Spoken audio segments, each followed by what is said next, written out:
Welcome, welcome, welcome to the APEL webinar series sponsored by APEL and Educator Alexander. Again, please make sure that you are signing in. APEL is the Associated Professional Educators of Louisiana, and it is all about educators. It's all about administrators. It's all about teachers. And it is a professional organization. I like to call it a non-union or an un-union because you still get the benefits of a union, but this is not. You get the benefits of a union, but it's not a union. It's very non-political. They don't tell you who to vote for or anything like that. It is a nonprofit, and it promotes teachers as professionals. So the benefits of being an APEL educator, you can see here, I'm not going to sit here and read to you, but the biggest is the professional liability insurance of up to $2 million. I love to apply for the scholarships and grants. It's just such an easy process, and it helps you, of course, with professional development, with travel. It helps you in the classroom with materials, just a whole bunch of benefits. And the thing that I really love about it is it's such an active organization. 5 notes that helped me decide to leave my union and join APEL. The biggest, I have to say, was that it was only $16.58 a month. So if you get paid twice a month, that's $9 per check. And I was paying so much with my actual traditional union. You can apply online or through a paper application. Of course, I'm all about online. And I love point 3 because it's like those cell phone commercials where they say that they'll break up with your cell phone carrier for you. APEL will break up with your union for you if you complete a union drop form. And I do love that it's not a union. I hated being in a traditional union during any kind of political season because I started getting all this verbiage and all of these things about, who to vote for and things like that. And I also like that they accept teachers and administrators because one thing I knew is that I wanted to become an administrator, and I knew I would have to switch unions because not all unions accept administrators. So I like that I can kind of just cross over and stay in APEL. So you can become an APEL educator. Actually, I will send you information about that. If on the sign in you put on there that you wanted more information. So I will send you more information about joining if you would like. Okay, so I told you about the evaluation, and again, I will announce the evaluation and sign in at the end. First of all, our next webinar is all about Twitter. So if you're on Twitter and you want to use it better, or if you've never touched Twitter, this would be a great session for you. It is on Saturday, March 18th from 9 to 10. So if you are anywhere in Louisiana or anywhere in Arkansas or Oklahoma or anywhere near LSUS, which is Shreveport, you can come to the Google Summit. So you see the information is on here. It is on Saturday, March 11th, and you will learn all about Google Classroom, Google Drive, Google Apps, Google Extensions, just everything you could possibly want to know about Google. And last but not least, we also have the APEL Summer Conference. If you've never been to the summer conference, you definitely want to come. It's so laid back and active at the same time. I don't even know how they do it, but it's amazing. And it's one of my favorite conferences. I go to conferences all over the nation. It honestly is one of my favorites. So you can see that it is July 12th through the 14th, and you can register now. So if you're interested in becoming EDL1, that's Educational Leadership Level 1 certified in Louisiana, this is a great session for you. So we're going to go through the different pathways. You can see which one you may want to choose. If you have any questions, you can definitely type them in the chat box, and I will answer them along the way. So first of all, we're going to go ahead and get started. So first of all, the EDL1 is what you will see, those initials, the acronym, I guess I should say, is what you will see. And what that is the Educational Leadership Certificate for Level 1. And you have 3 different pathways that you can take besides the master's degree pathway. So with the master's degree pathway, that is you going into a traditional master's degree program and then getting your ed leadership through there. But we're going to look at the 3 alternative pathways to see which one kind of fits your lifestyle and which one you may want to take. Now, with every pathway, including the master's degree pathway, you must take the SLLA exam. So if you look at the bottom, the note that's in red, the School Leaders Licensure Assessment, the SLLA, is the exam that you have to take no matter what pathway you go through, and you have to pass it. Again, any questions, guys, just put in the chat box. So the first pathway is the master's degree pathway. And when you are ready to submit to the state to get your certification, you will need your official transcripts from that master's degree program. Now, the master's degree program has to be in educational leadership. It has to actually say those words, educational leadership. If you get it from a different university, or you get it from a university that doesn't have those words in it, for example, a lot of them will say administration, then all you would have to do is get a letter from your school on their letterhead that says that your master's degree program follows the national leadership standards, for example, the ISLIC standards. So again, make sure that your actual transcript, that your actual degree, or well, I should say your transcript, says educational leadership. Because if it doesn't, your application will be denied. But all you have to do, since you're coming to this session, you already know that if it says education administration or something else, all you have to do is get a letter from your school. So just email admissions or email whoever gives you your transcripts and ask them who you would need to talk to. Usually it's the department you got the degree from, in order to get a letter saying that your program actually followed the national leadership standards. Okay? And again, with any of them, you have to have the passing SLLA test score. So Pathway 1 is an individualized program. First of all, with this pathway, you have to have a graduate degree. So you have to have a master's degree, a doctorate, some kind of graduate degree. And what this is an individualized program that you go through an actual university, but you're not going into a master's degree program. So you usually work with the university, and they come up with about 12 to 18 hours of coursework for you to take, and then you have the letter from them saying that you have done what you wanted, what you're supposed to do, that you fulfilled your requirements. Again, it's not a master's degree program, but it's called the individualized program, but it's still through a university. So it works more like an independent study. I don't know many people who take Pathway 1, but it is a pathway that's approved by the state for you to take. And of course, you have to have the SLLA. So also with Pathway 1, this is what you would turn in with your application. So you're going to turn in your official transcripts from that university saying that you have completed this individualized program, a letter of completion saying that you have completed the program, and like with all of them, the SLLA score. If you see these little links on each slide, these are links to the actual application to on the Louisiana Belize. So links to the application. I can show you the application a little bit further towards the end. Pathway 2 is the most used pathway in Louisiana. What it is first of all, you have to have a graduate degree, but it has to be in education. So if you notice Pathway 1, it just said you have to have a graduate degree. It didn't say in education, so your graduate degree can be in any content. For Pathway 2, it has to be in education. This is what we like to call the binder pathway, where you're creating a binder.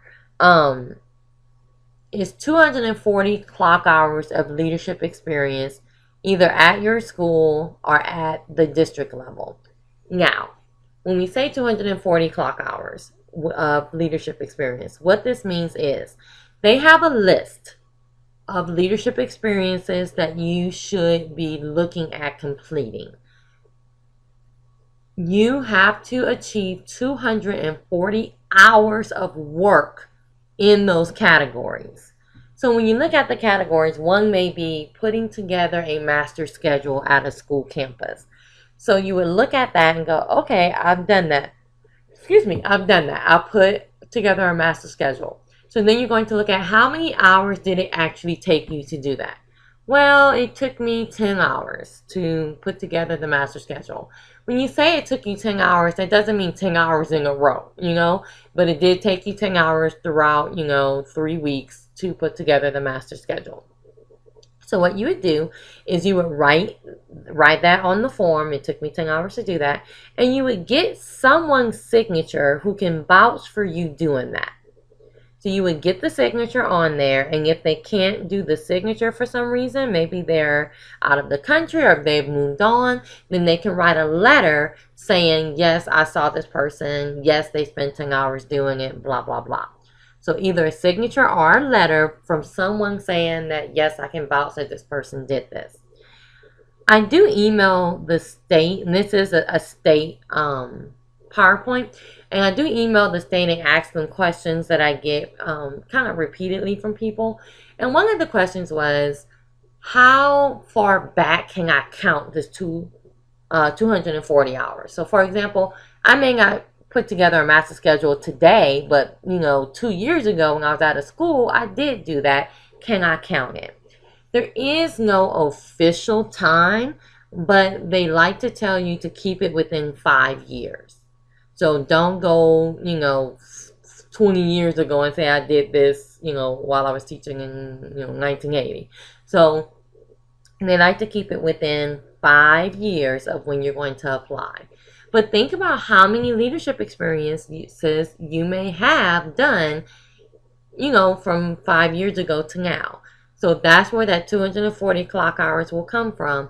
And if you look at the handout, it does tell you, again, different things that you need to look at hitting, but you don't have to do every single one of them.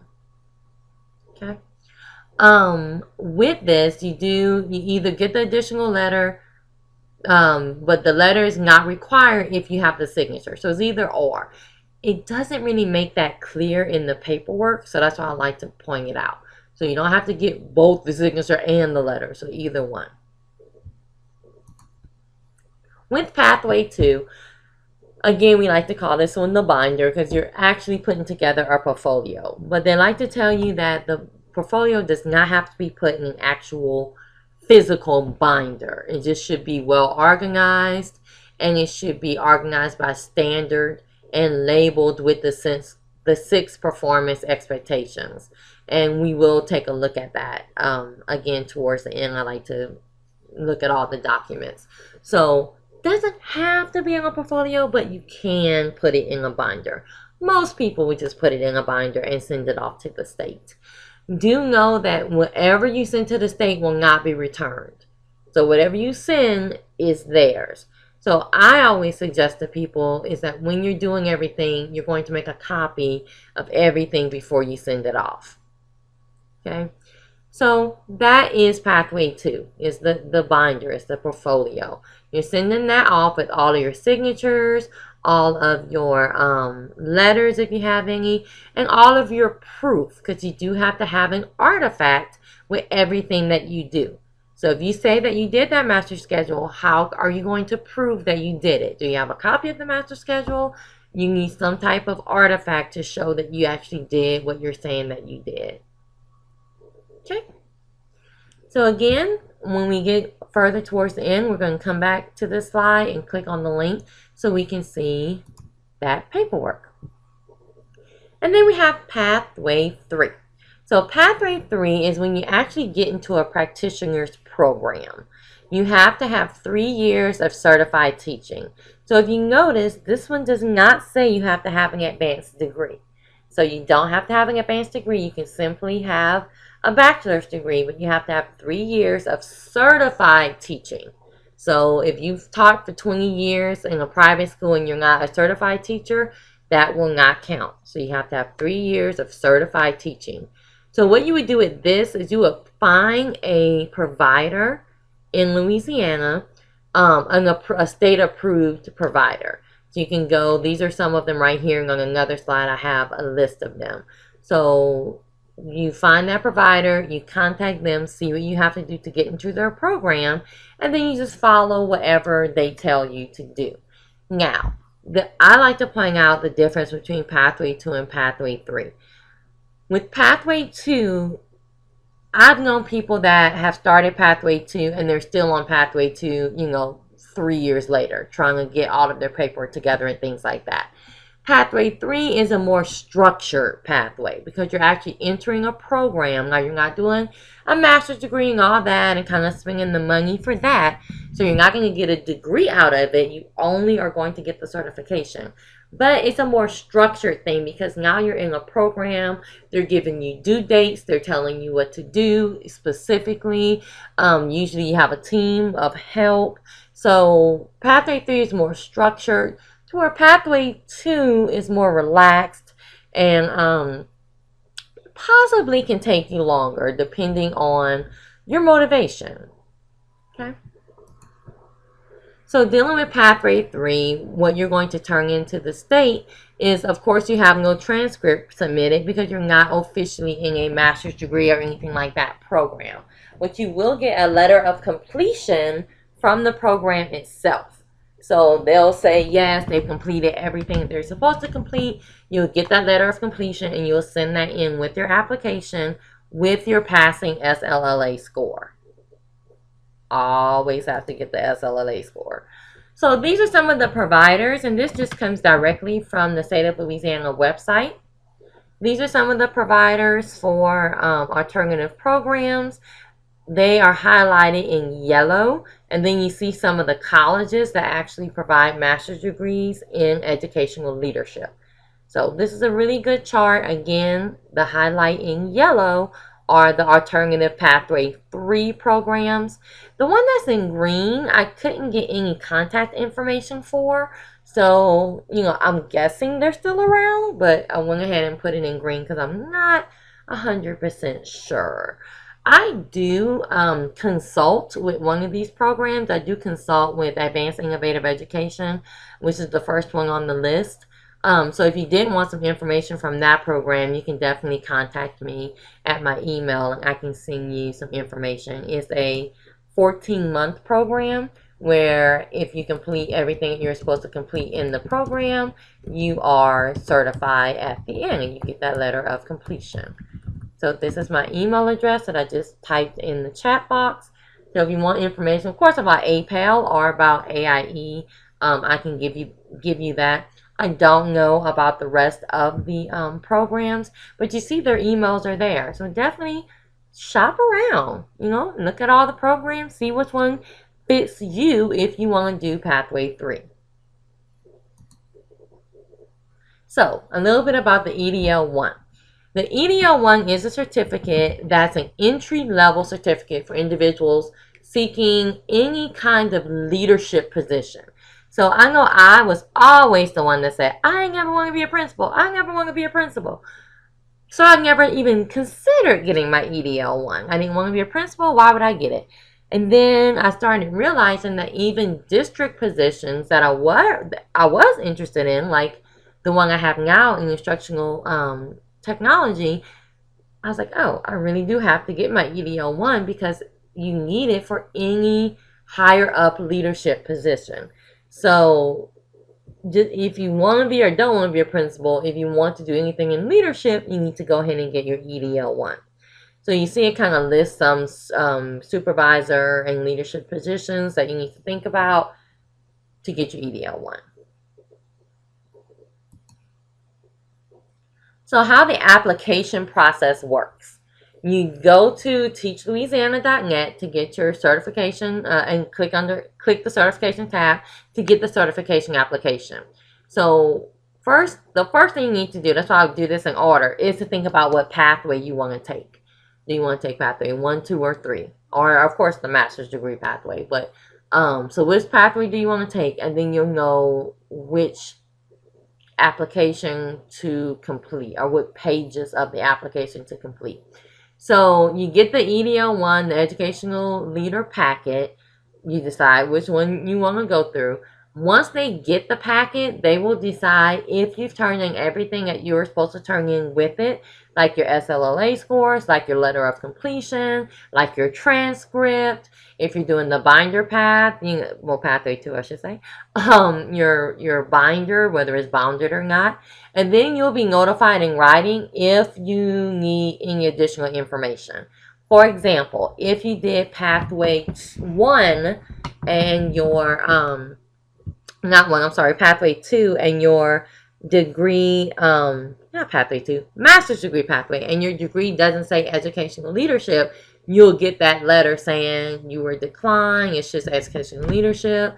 But if they'll tell you in that letter, if you did get a degree from somewhere else that says administration, then you need to go ahead and get that letter sent. So it's that kind of stuff that you'll be notified in writing with. And then you'll get a letter of eligibility that tells you if you are accepted or not to have your EDL 1. So how it works when you're accepted, because a lot of people don't really understand that process, and I didn't when I went through it. So when you're accepted, hey, you're certified, yay! What they'll do is they'll put a letter of eligibility on your teaching certificate. So they just put a letter of eligibility on your teaching certificate. And what they'll say is, he or she is ready to be EDL 1 certified. When you send that to different places in the state, they know that that means you are EDL 1 certified.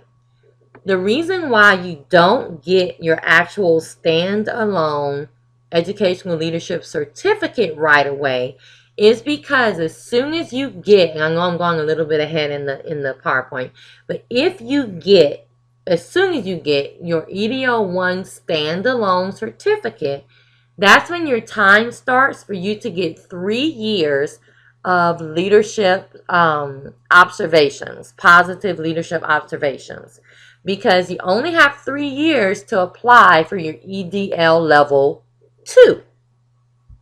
So if you're still in the classroom and the state gave you your standalone certificate and you didn't get an administrator job until 2 years later, you would have to enter the program again because you wouldn't be able to show your 3 positive observations as a leader.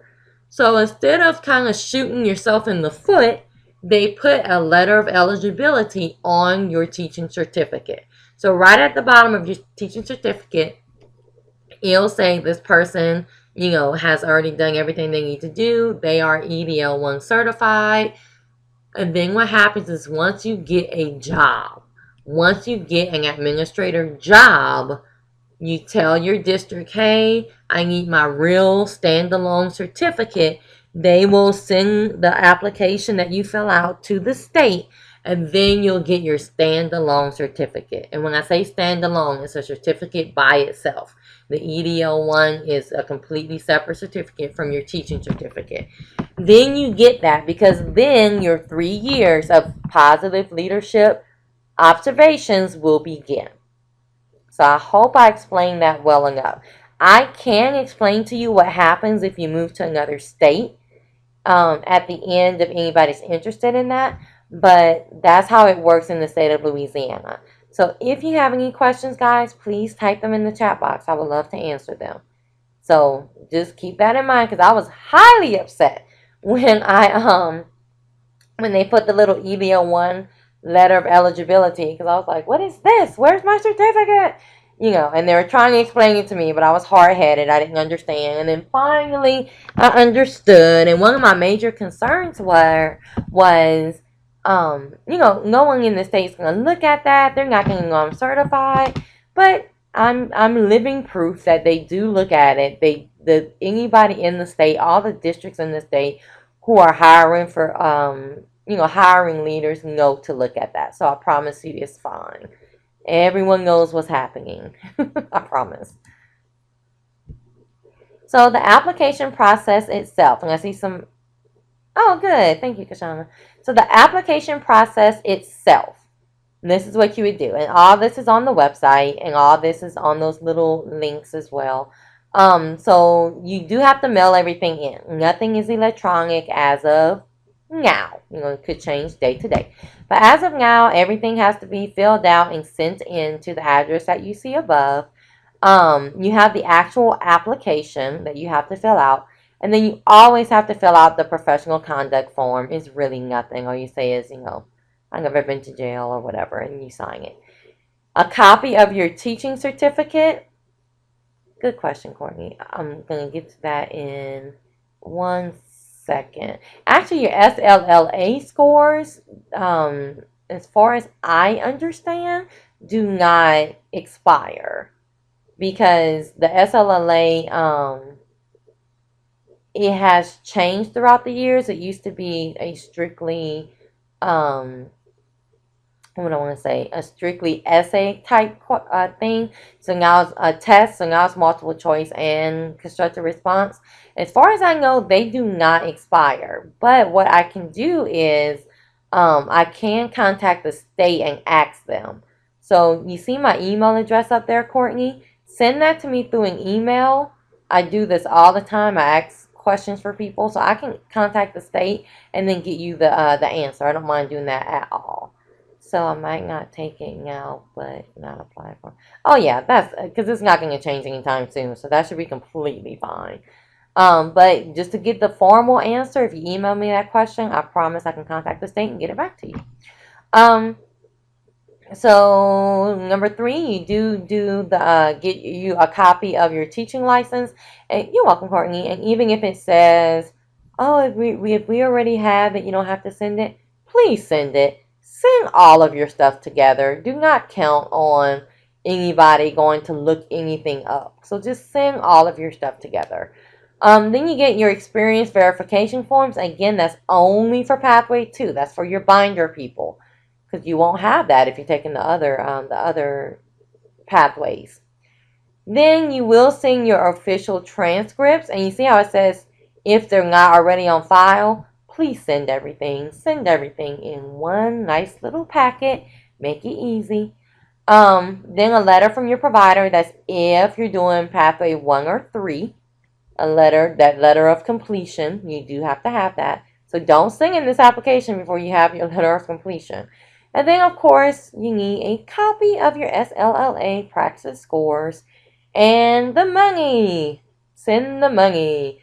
For your initial certificate, it's English. I'm not going to say certificate because it could be the little message on your already certificate. Is $50. So for the first time you're sending in this packet, it's $50. When you send it in again, when you actually get a job, that's going to be $25. Now, if you're already working as an administrator and you're doing all this, then of course you won't send it in again. You won't send the $25 because you're already working in administration. You let them know that, and they can give you your real certificate. Okay, because you're already in that. You're already doing it. Okay. So the bottom part just says the same thing, that they're not going to return anything to you. Send everything in one packet. Get all that together. So any the updates, which have been for maybe a year or so now, is that the EDO1 is a standalone certificate, which I've been saying the whole time. So it's a certificate. It's a completely separate certificate. So you'll have 2. You'll have one that is your teaching and one that is your EDO. Let me make sure. I think I've said all of this that's on this slide. We talked about the letter of eligibility. Yes, we've talked about all this. I get so into it, then I just start going ahead. So I kind of mentioned the EDL2, and you might have been like, what? What's that? Well, your EDL1 certificate is the one that you get right when you get started. And you see that it's only valid for 3 years. So you do not want to touch that certificate until you have a job. So I love the way that they've thought this all through, because then you'll have to go through the program or do whatever you just did all over again. So it's only valid for 3 years. So you have to get those 3 years of effective leadership observations, and then you apply for your EDL2. Your EDL2 is valid for 5 years initially, and then you can keep renewing it. Okay, so it's valid for 5. It's not, there is no lifetime leadership certificate. Okay, so it's valid for 5 years, and then you keep renewing, keep renewing, keep renewing. You will not get an EDL3 because that is the superintendent certificate unless you are taking the test for superintendent. Okay, so the EDL3, most people live in EDL2. You know, that's where they live, that's where they stay. But if you're actually going for the superintendency, then you would take the superintendent test and you would go for your EDL3. Any questions? Definitely let me know.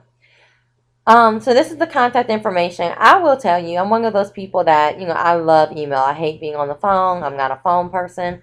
But then if I want, like if I feel like my email is going to get too encumbersome, and it's just, just going to be too much, I like to call.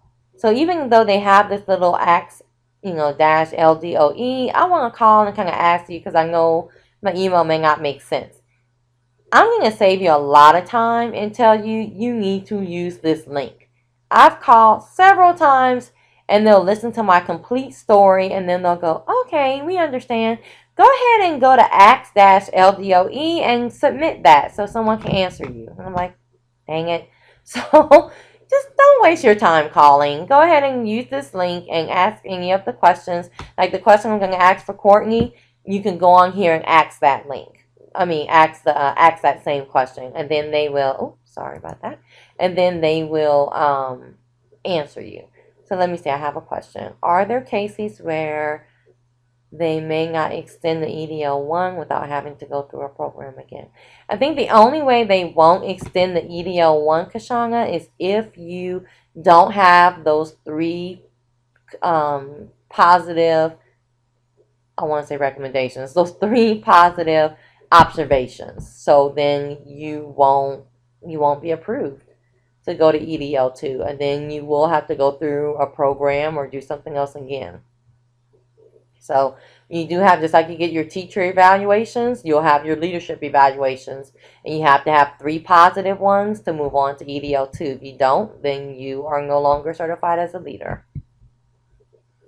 Okay, let's move on from this. Okay, so some common questions that they get is about the, what to do, how do I submit, and we've already gone through that. You are responsible, even if you're in a leadership program or if you're going through the master's degree program, you're still responsible for doing everything yourself with applying to the state. Okay, so no one will do it for you. You have to do it yourself. The packet can be found on teachlouisiana.net. Usually, if you're doing a ed leadership program like standard pathway 3, you're only going to fill out pages 5 and 6. You'll see that it's all in the directions. The ed leadership certification is K through 12, so you can be a leader at elementary, middle, high, or district level. There's only one at, EDL 1, 2, and 3 for all grade levels. It is a standalone certificate. We talked about that. We talked about the renewal guidelines, and if they're not met, that third bullet is really important. If they're not met, like Kashanga was just talking about, your teaching certificate is still valid. So it doesn't affect your teaching certificate, if that makes sense. So, and you see bullet number 2, Kashanga, is all about what you need to do to actually renew your ed leadership. But if it goes away and you can't renew it, your teaching certificate is just fine. Even if you have a lifetime teaching certificate, that's just fine too. So these are 3 of the contacts. Unfortunately, the one that I used to go to a whole bunch is Regina Poole, and she's no longer with the state, but the person that took her place, and I can't remember her name right now, is she was very, very nice with answering my questions. So Courtney, I'll sing it to her because she was very sweet with answering my question. Excuse excuse me. They do have webinars that the state actually puts on. I don't think a lot of people know about it. Maybe they do, but it is a great resource. And if you go to louisianabelieves.com and click on the Apple icon at the bottom of the page, it brings you to an iTunes U webinar. Now, I've tried to do that using Google Chrome, and for some reason it just didn't work for me. So I like to suggest that you may use Internet Explorer. But it brings you to iTunes U, and they have a whole bunch of, recorded webinars that they do where they answer questions and kind of go through the information like I'm going through it. So, when we're talking about the SLLA, I know a lot of you, well, some of you are actually in a program. Some of you are in a program that I actually work with. So you may have gone through just kind of the tips of the SLLA test, but I want to tell the rest of you just a couple of things about the test, just the logistics so you can understand what the SLLA test kind of encompasses. And then we will look at the application a little bit better. That was just about me. You can get some materials that I have on my website if it's not easy for you to find. If you just simply email me, I can send you the link to a whole bunch of just study test prep materials that I have on my website. So if you go to my website, you can actually go to presentations, leadership, SLLA test prep. And I do test prep sessions as well. So there are two videos that I strongly suggest you looking at. One is about test day procedures. It kind of goes through what you can expect on the day of the test. And then the next one actually shows you the computer screen and shows you kind of how the test will look. The SLLA is all on the computer. Now, those of you who are in my educational leadership program, if you come to my test prep class, you're actually going to see this. And I also have somebody attending today who's actually coming to one of my webinars later today. You'll actually see this in my webinar because I take time to show it to you. But for everyone else, I strongly suggest going to these. The test is $425.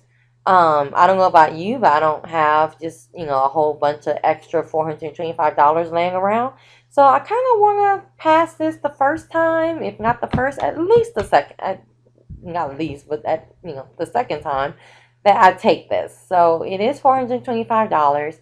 You do have to register on the ETS website, and you have to register at least 3 full days before you actually take the test.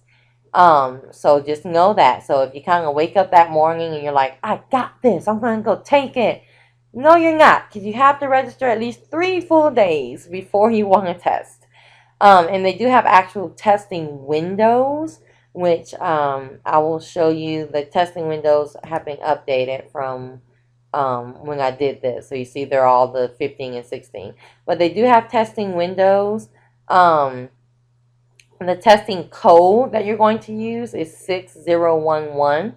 And when you're looking at these testing windows, you get your scores 2 to 3 weeks after the testing window closes. So that means, for example, I'm just going to use one of these for an example. If you went to take your test on September 8th, but the testing window doesn't close until September 19th. So you won't get your scores until 2 to 3 weeks after September 19th. Okay? If you look on my website and you see this this PowerPoint, the testing dates are actually updated. And if you go to the website, there's a link to get to the updated testing windows and things like that as well. So your test is in 2 sections. You have section 1 and section 2. Section 1 is 100 multiple choice questions. Section 2 is 7 constructed response. So it doesn't say 7 essay questions, but 7 constructed response. Okay, so that equates to about 1.4 minutes for multiple choice for each question, and about 14 minutes for each constructed response question. The first part of your test is 2 hours and 20 minutes. The second part is 1 hour and 40 minutes. So the whole test combined is a 4-hour test. It is all computer based. So if you're not used to sitting in front of the computer for that long, you may want to practice, practice, practice. Okay? The test comes from your standards, and we'll talk about that just very, very briefly on the next couple of slides. Your possible score range is 100 to 200. For the state of Louisiana, your passing score is a 166. Now, several different states take the SLLA. I have never heard of a score less than 162 or more than 169 that you had to make for different states.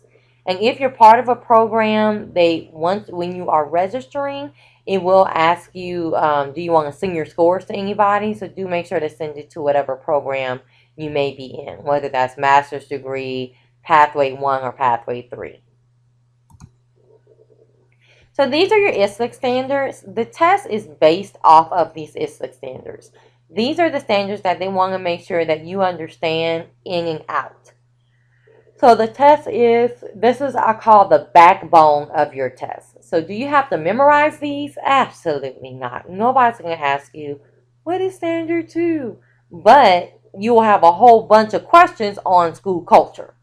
So it's that, and so it's that kind of thing. So do read these, do understand these, do breathe these in, and outlive these until you take that test. And then, of course, after you want to do it too, because you want to be a good administrator.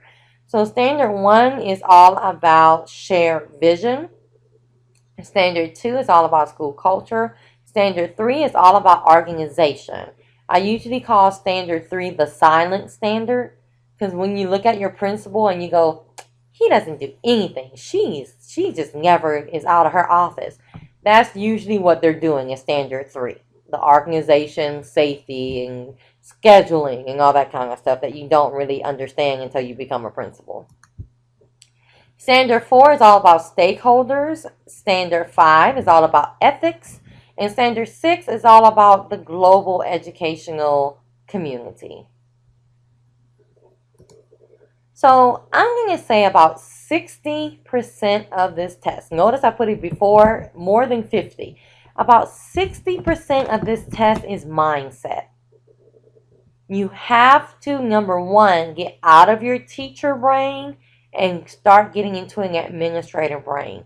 It is a different viewpoint. It is a different type of thinking. And if you think, well, I've been a teacher leader for so long, it's a different type of thinking. So when you're going through your practice test, and if you do any of my test prep webinars or test prep sessions and all that kind of stuff, you're going to start getting into that administrative brain. That's what we need to start doing to pass this test. You also, this is a picture of a perfect world. Unless you have allergies like I'm suffering with right now, then this is not the picture of a perfect world. But for everyone else, this is a picture of a perfect world. On this test, you need to think about yourself in the perfect school district. You're not in your school district. You're not in Louisiana. Nobody cares about your school. Nobody cares about your parish. Nobody cares about your district. Nobody cares about Louisiana. Okay? You're in perfect school district, perfect school. It's called perfect high school, perfect middle school, in perfect district, in perfect state, United States. Okay? Perfect world where time is not that big of an issue. Money, notice I didn't say it's not an issue, but time is not that big of an issue. Money is not that big of an issue. Teachers want to teach, they just need to know how. Students want to learn, they just need to know how. Parents want to be involved, they just need to know how. You are a community leader. Okay, your school is a community center. This is a perfect world, and you need to think about that when you're answering the questions on this test.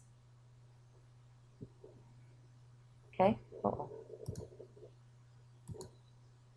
So, this is my contact information. We are going to go back up and look at the application, but this is my contact information, my website where the materials can be found, and my email address. So, let's take a couple of minutes and go look at the material. Okay, so these are the different routes that we just went through. So you see the master's degree path, alternative 1, 2, and 3, and you can actually click on these and get more information. And if you are certified outside of the state, you have that, you can ask them about that as well. And then these are the state approved program providers. So I want to show you how to manipulate this. You would go up here and you see they have the actual programs and the actual colleges. So you have to come up here and kind of search for what you're looking for. And then when you're looking at the chart, these are the different pathways that you're looking at. So you have to make sure that little star is in the right pathway. So if I'm looking for just certification only, I don't want another master's, or I don't want a master's at all, or whatever, you can look for that. Okay, so you see this one, I'm looking at Centenary College. They don't have a certification only program. So then I would have to come up here and click on another one, and you see AIE only has the practitioner, the educational leadership program. They don't have anything else. So that's how you kind of use this chart so you can know what you're looking for. So this is the actual application. So this is the actual application. So you see, you really do have to read carefully and see which level with pathway that you're taking so you can know exactly what to turn in. You're not going to be on the EDO 2 yet. So you're going to be strictly sticking up here. Most of it I've already told you, but you do want to read it for yourself so you can turn in everything that you need to turn in. When you do need to apply for your EDO 2, that's on here. And then if you ever get to that EDO 3 level, that's on here too. You see a couple of other things on here. This is the application process with the money and where to send it to. So you see, all I did was copy and paste it right from this application. So this is the application form. It's really, it looks a little bit more intensive than it really is. This is just all of your information up here. You fill out what schools you've taught at, which certification are you trying to go for, yours to be EDO 1. And then you do get your human resources to fill this part out. Some of your human resources will actually take the packet for you and mail it to the state for you. So ask them that before you go there to get their signature, and they're like, well, just give me everything so I can send it off for you, and then you have to make another trip up there. So do ask your district how does that work, but they do fill out this part. This is the professional conduct form. Again, yeses or nos, not that intensive. Then if you're taking pathway 2, that's the binder pathway, this is what I really want to show you. This is where you would get those signatures and you would put what you actually have done. This is that list of things you want to look at doing, like I told you about. Okay, led a district principals meeting. Okay, all kinds of nice little things. You don't have to do all of them, but they should range. And it tells you all that. And then this is the little form that you would fill out for each activity that you have done. So you would fill out this form, and then you will have some kind of artifact with this.